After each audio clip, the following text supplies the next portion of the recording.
Barkanku da wannan lokacin. A cikin wannan bidiyon namu yau idan kuka bibiye ni za mu yi magana akan wata kalma wadda bature yake cewa never trust anybody.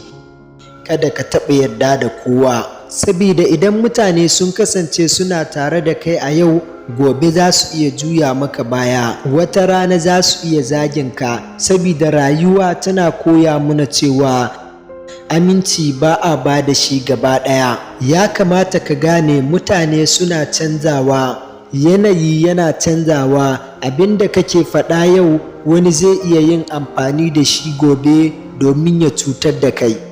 Sabida haka ka koyi ɓoye sirrinka, ka koyi zama da mutane lafiya, amma ka kiyaye zuciyarka da amincewa da kowa fiye da kima. Ka yarda da mutane amma kada ka saka musu jiki. Ka yi mu'amala da kowa amma ka yi taka tsantsan. Ka raɓi mutane amma ka jingina da kanka.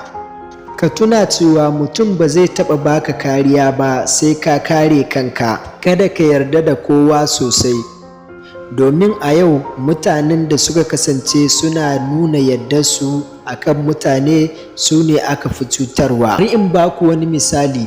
Menene zai sa za ku ga daga lokacin da aka ce an cutar da wani, idan aka tsananta bincike sai ka ga cewa akwai wani wanda ya aminta da shi ne aka haɗa kai aka cutar da shi. Sabida haka ka sani cewa mutane ba a nuna musu yadda. Ana yadda da mutane ne amma ba gabaki ɗaya ba.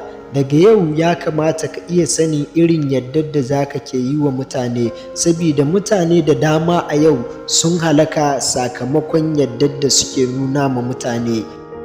Daga yau ka sa wannan a kanka, never trust anybody. Sabida yawan yarda da mutane yana jefa mutane da dama a yau cikin halaka. Ya kamata daga yau ku iya tunani, ku iya sanin yadda ya kamata za ku ke iya sarrafa yardarku, sabida ba kowa ne ake yarda da shi ba. Mutanen da kake ganin cewar idan ka aminta da su, ka yarda da su, ba za su cutar da kai ba, ka sani cewa su ne mutane na farko waɗanda za su cutar da kai. Idan wani zai zo ya nemi shawararsu, ka sani cewa su ne za su faɗa ma wannan hanyar da za a bi domin a cutar da kai, sakamakon cewa su ne mutanen da suke rayuwa tare da kai. Sun san duk wani lagon da za a bi domin ganin cewar an maida ka baya. Daga yau ka riƙe sirrinka, ka daina faɗa ma mutane abin da kake shiryawa, ka bari suke ganin sakamakon abin da ka aikata. Ka daina nuna yadda sosai da mutane, kake yin taka tsantsan, sabida mutum a yau ba shi da tabbas.